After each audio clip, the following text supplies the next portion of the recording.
भाईजान young India की बात अगर आप बैटिंग में कर लो, यंग इंडिया की बात अगर आप बॉलिंग में कर लो, इंग्लैंड में इस टाइम इंडिया इंडिया हो रहा है। चाहे वो बैटिंग की बात कर लो, चाहे वो बॉलिंग की बात कर लो। और दूसरे टेस्ट मैच में इंडिया टोटली डोमिनेट कर रहा है। नियर टू हिस्टोरिक विन अगर आप बोलो ना ऐसा, क्योंकि क्वेश्चन में आई तक इंडिया जीता नहीं है टेस्ट मैच, लेकिन ये टेस्ट मैच इंडिया जीत जाएगा, बड़ी इजीली जीत जाएगा। अभी कुछ लोग बोलेंगे कि नहीं जी ये टेस्ट मैच इंडिया ड्रॉ करेगा, नहीं जी इंडिया ये ड्रॉ नहीं करेगा, इंडिया ये जीत की तरफ जाएगा। मैं बताता हूं क्यों जीत की तरफ जाएगा। और दूसरा, मोहम्मद सिराज ने पकड़ के प्राण के स्टॉक को बजा दिया है, लिटरली बजा दिया है। और ऐसी बॉलिंग की है मोहम्मद सिराज ने और आकाशदीप ने विदाउट जसप्रीत बुमराह ऐसी बॉलिंग की है कि भाई दिल खुश कर दिया। हाँ, आप ऐसा बोल सकते हो कि 84 पे 5 आउट थे इंग्लैंड के, लेकिन आप ये देखो कि विकेट फ्लैट थी और विकेट में आज कोई इतनी मदद शामिल नहीं थी। उसके बावजूद इंडिया ने अच्छी खासी लीड ली है, तगड़ी लीड ली है इंडिया ने। बात करते हैं मोहम्मद सिराज की। मोहम्मद सिराज ने 6 विकेटें ली हैं, आकाशदीप ने 4 विकेटें ली हैं। और सबसे अच्छी और पॉजिटिव बात यह नजर आई है कि विदाउट बुमराह डोमिनेट कर गए हैं ये, विदाउट बुमराह इतनी बड़ी लीड ले गए हैं। तो इसमें इंडिया की ये सबसे बड़ी जीत यही होगी। और इस टाइम आज तीसरे दिन के एंड पे इंडिया और इंग्लैंड अगर अपने अपने ड्रेसिंग रूम में बैठे हुए हैं ना, तो शुमन के लिए सोच रहा होगा कि ये टेस्ट मैच जीतने के लिए मैंने इतने रन करने हैं। और भैन का स्ट्रोक ये सोच रहा होगा कि ये टेस्ट मैच ड्रॉ किस तरह करना है, क्योंकि जीतेगा तो इंग्लैंड नहीं इधर से, हाँ ड्रॉ कर सकता है। बाकी उसके बाद में बात करते हैं। अगर बात की जाए इंग्लैंड की, तो इंग्लैंड ने 407 रन किए हैं, 180 रन की लीड इंडिया ले गया हुआ है। इंडिया ने 244 रन इस टाइम इंडिया की लीड है। और इधर से इंडिया अगर 200 रन भी कल मारता है 2 सेशन में, इंग्लैंड की 32 गोल हो जाएगी। मैं लिख के दे रहा हूं, बताता हूं एंड पे जरा जाके, इंडिया ये मैच जीता हुआ है 110%। सही है। मैं बताता हूं जरा इंग्लैंड के स्कोर आपको। जैक करोली 19, पैन का डकिट, जिस तरह आकाशदीप ने एक ओवर में 2 विकेट ली थी, ओली पोप 0, जो रूट सबसे बड़ी विकेट इंग्लैंड की 22 रन। हैरी ब्रोक्स बड़ा अच्छा खेला है, बहुत अच्छा खेला है, बहुत ही अच्छा खेला है, 158 रन। और तगड़ी बैटिंग की है हैरी ब्रोक्स ने। और पैन का स्टॉक मोहम्मद सिराज ने मेरे पैन का स्टॉक को 0 रन पे पहली बॉल पे गुल्ला पकड़ाया है। बॉब्जी टाइप इनिंग खेल के गया ये पैन का स्टॉक। जेमी स्मिथ बहुत ही आउटस्टैंडिंग इनिंग इस बंदे ने खेली है।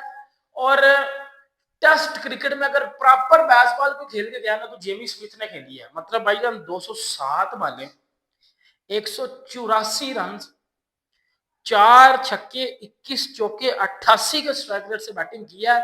और इंग्लैंड को अगर मैट प्योर के बाद कोई कोई ऐसा विकेट कीपर मिला है ना, विकेट कीपर जो जो जो जिताने वाली इनिंग्स खेल सकता हो टेस्ट क्रिकेट में, तो ये जेमी स्मिथ मिला है। क्योंकि इंग्लैंड ने बटलर को भी ट्राई किया टेस्ट क्रिकेट में, जॉनी रेस्टो को भी ट्राई किया, बट वो उस तरह क्लिक नहीं कर पाए। सही है। इससे पहले इंग्लैंड के पास एक विकेट कीपर होता था मैट प्योर, किस किस को उसका पता है वो बताइएगा। वो भी बड़ी हैंडी इनिंग्स खेल के जाता होता था 70-80 की मोस्टली। वो भी एक बड़ा तगड़ा इंग्लैंड का ओपनर था, सॉरी विकेट कीपर था। सही है। और उसके बाद ये जेमी स्मिथ इंग्लैंड को मिला है, ये अच्छा जो है वो विकेट कीपर बैट्समैन। और इंग्लैंड को चाहिए कि बंदे के पुत्रों की तरह, को इंसान का बच्चों वाला स्पिनर भी टेस्ट क्रिकेट में निकाल दो। ये शुएब बशीर में आपको पता नहीं कौन सा नजर आ रहा है, पाकिस्तानी मटेरियल है वो, और ना उसको बॉलिंग करनी आती है। उसके बाद जो है क्रिस वॉक्स 5, बर्न का 0, जॉर्ज टंग 0, शुएब बशीर 0। हाँ, जो पॉजिटिव चीज नजर आई है ना, वो पॉजिटिव चीज ये नजर आई है कि अगर जेमी स्मिथ और जो है हैरी ब्रोक्स ने पार्टनरशिप लगाई, नो डाउट अच्छा खेले हैं। इंडिया टेल एंडर से रन खा रहा था बड़े। इंडिया ने पिछले मैच में टेल एंडर से बहुत ज्यादा रन खाए हैं। सही है। इस मैच में जो मुझे सबसे अच्छी चीज लगी है ना, कि टेल एंडर से मिला के इंडिया ने सिर्फ 5 रन खाए हैं। मतलब क्रिस वोक्स ने 5 रन मारे हैं। लाइक अगर आप देखो तो ब्रन कास 0, जॉर्ज टंग 0 और शुएब बशीर, ये तीनों ने 0-0-0 रन बनाए और इंडिया तगड़ी तरीके से जो है वो इस लीड को लेने में हासिल हुआ है। और 407 रन इस पिच के ऊपर इस तरह की कंडीशन में इंग्लैंड ने बना दी तो इतनी बड़ी बात नहीं है। इंग्लैंड अपने घर में खेल रहा है, अपने घर में खेल रहा है, मेहमान टीम इंडिया है, इंडिया ने लीड लिया। तो सबसे पॉजिटिव चीज हमें ये देखनी चाहिए कि 180 रन की लीड भी इंडिया ले चुका है। और दूसरा, इंडिया इस टाइम 64 पे खेल रहा है, इंडिया की सिर्फ एक आउट है। 244 रन इंडिया इस टाइम लीड लेके बैठा हुआ है। आज इंडिया की अगर बॉलिंग की बात करें तो आकाशदीप ने बहुत तगड़ी बॉलिंग, देखो आकाशदीप का मैं बताता हूँ, आकाशदीप क्यों मैं कहता हूँ आकाशदीप अच्छा बॉलर है। अब बॉल मैं आपको बताता हूँ, ये होगी बॉल, ठीक है, ये बॉल है। अब वो उसमें मुझे जो अच्छी चीज नजर आती है कि वो जब बॉल अंदर लेके आता है ना, अंदर अंदर वो स्किट जब बॉल है, जब पड़ के जब बॉल पड़ती है, हार्ड बॉल जिसने खेली है उनको पता होगा कि जब बॉल पड़ती है ना, जब पड़ती है बॉल, और जिस बॉलर के पास ये कला हो कि वो बड़ी महारत के साथ बॉल को अंदर लेके जाए। मतलब आपको मैं बताता हूं कि इधर ठप्पा लगा, अब इधर से बाल बाहर जाएगी, इधर से बाल अंदर आएगी, ये महारत है उसके पास, आकाशदीप के पास।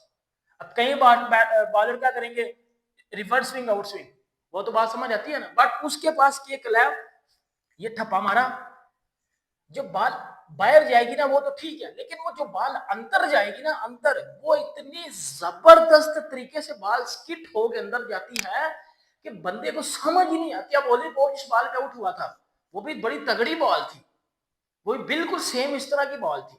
तो ये आकाशदीप के पास है, पेस भी ठीक ठाक है। और इन इस तरह की ऑस्ट्रेलिया, इंग्लैंड, इन कंडीशंस में जिसकी बॉल अंदर अच्छे तरीके से स्किट होकर जा रही है वो बड़ा अच्छा बॉलर साबित होता है। ये मैंने बड़ी पॉजिटिव चीज देखी है आकाशदीप में, और इसी वजह से उस बंदे ने बड़ी अच्छी बॉलिंग की। और कल इंडिया को जो एक ओवर में 2 विकेट लेके देके गया है, 4.5 की इकॉनमी, 20 ओवर में 88 रन, 4 विकेटें। और इंग्लैंड तेज खेला है, इंग्लैंड ने बेसिकली बैटिंग तेज की है, ब्रोक्स और जेमी स्मिथ तेज खेले हैं, बड़ी तगड़ी बॉलिंग की है यार मोहम्मद सिराज ने। मतलब बंदा कहे ना कि कमबैक किया उसने, मतलब सिंगल हैंडेडली इंग्लैंड को बजा दिया पकड़ के।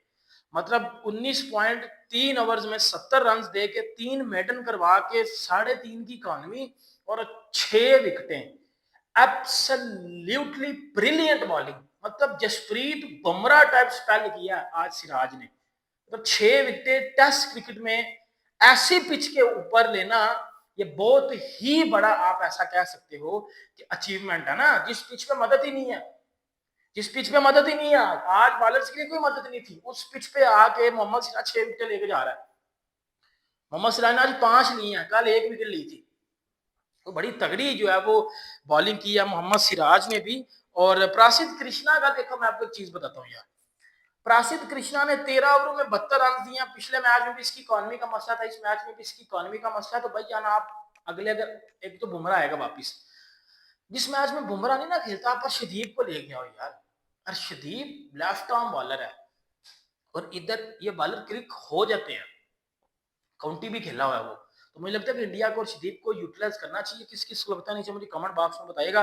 नितेश कुमार रेड्डी 6 ओवर में 29 रन, जड्डू 17 रन किए, 70 रन दिए।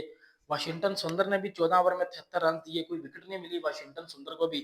और इंडिया ने जब इंग्लैंड को 407 रन पे आउट किया। अगर बात की जाए बैटिंग की तो जसवाल 28 पे आउट हो चुके हैं, 6 चौके मार के। के राहुल और करुण नायर खेल रहे हैं। अब इधर से इंडिया ने क्या करना है, 244 रन की आपके पास लीड है, कल का दिन और परसों का दिन है, ठीक है। अब इधर से कल के जो 2 सेशन है ना, 2 सेशन, अब 2 सेशन में तकरीबन तकरीबन आप टोटल टारगेट कर लो कि हमने 65 से 70 ओवर खेलने हैं, 65 ओवर कर लो। 65 ओवर में अगर इंडिया कल सिर्फ 200 रन की लीड लेता है या 250 की लीड लेता है, मतलब 500 तक का टारगेट देता है इंडिया इंग्लैंड को।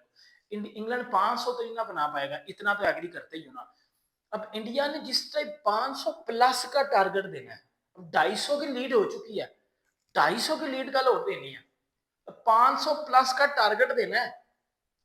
जब 500 प्लस का टारगेट इंग्लैंड को मिल गया ना, इंग्लैंड की वैसे ही 32 गोल हो जानी है, फिर इंग्लैंड की टेस्ट मैच ड्रॉ करने की तरफ जाएगा। और अगर इंडिया इधर से ड्रॉ भी करता है और आप लॉर्ड्स में 1-0 ड्रॉ से जाते हैं और लॉर्ड्स में जिस तरह की पिच मिलेगी बुमराह इन लॉर्ड्स इंडिया वो मैच लॉर्ड्स में इंडिया फेवरेट होगा। ये बात आपको भी पता है, ये बात मुझे भी पता है। जो बंदे क्रिकेट को समझते हैं, बुमराह को क्यों बिठाया गया, किस मकसद के लिए बिठाया गया, वो भी आपको पता है। सही है। तो इंडिया इधर से अगर ड्रॉ करके भी जाता है तो जीत इंडिया की होगी, क्योंकि ये एजबेस्टन इंग्लैंड का वो ग्राउंड है जिधर इंग्लैंड इंडिया से आज तक हारा ही नहीं है। सही है। सॉरी, आज तक हारा ही नहीं है, हमेशा जीतता रहा। और अगर ये ड्रॉ होगा तो इसमें भी इंडिया की जीत होगी। अगर इंडिया जीत गया वो तो हिस्टोरिक होगी ना भाई। ये चीज बड़ी क्लिक करने वाली है। आप लॉर्ड्स में भी जाते हो, लॉर्ड्स वाला टेस्ट इंडिया जीतता है 1-1, फिर आखिरी 2 टेस्ट मैच में फिर वो गेम पड़ जाएगी। इंडिया इस टाइम ज्यादा कमांडिंग पोजीशन में है। तानी भी बड़ी जबरदस्त शुभमन गिल की हुई है और इंग्लैंड अच्छा खेला। 2 बैट्समैन इंग्लैंड के अच्छे खेले हैं, उनको विकेट अच्छी मिल गई थी उस टाइम। उस टाइम वेदर भी कोई इतना खास नहीं था, धूप ही थी। बाकी अच्छी क्रिकेट खेली है दोनों ने। वीडियो अच्छी लगी लाइक एंड सब्सक्राइब करें। मिलते हैं आपसे नेक्स्ट में, बहुत यार। अल्लाह हाफिज़।